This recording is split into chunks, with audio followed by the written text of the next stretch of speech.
বাংলাদেশের মানুষ দীর্ঘদিন পরে একটি অবাধ সুষ্ঠু নিরপেক্ষ নির্বাচনের অপেক্ষা করতেছিল। সেই নির্বাচন, কাঙ্ক্ষিত নির্বাচন 12 তারিখ হবে ফেব্রুয়ারিতে। এই ফেব্রুয়ারি নির্বাচনের জন্য মানুষ সব জায়গায় বাংলাদেশের ন্যায় সুনামগঞ্জ 3 জগন্নাথপুর শান্তিগঞ্জের মানুষ খুব উৎসবমুখর পরিবেশে আছেন।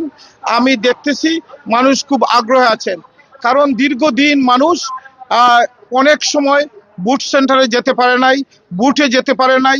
নির্দ্বিধায় এবার মানুষ বুথে যেতে পারবে। এই জগন্নাথপুর শান্তিগঞ্জের মানুষ জগন্নাথপুরে বিদেশি অধ্যুষিত, বিদেশ থেকেও বিভিন্ন দেশ, London, America, Europe, middle east, অনেক দেশ থেকে এবার বাংলাদেশে মানুষ এসেছে এই ইলেকশনের জন্য। ইলেকশন কিন্তু বাংলাদেশের জন্য একটি উৎসবের মতো, চিরাচরিত একটি উৎসবের মতো ইলেকশন, কিন্তু এটা থেকে বাংলাদেশের মানুষ বঞ্চিত হয়েছিল দীর্ঘ 17 বছর পর এবার একটি সুষ্ঠু নির্বাচন হবে।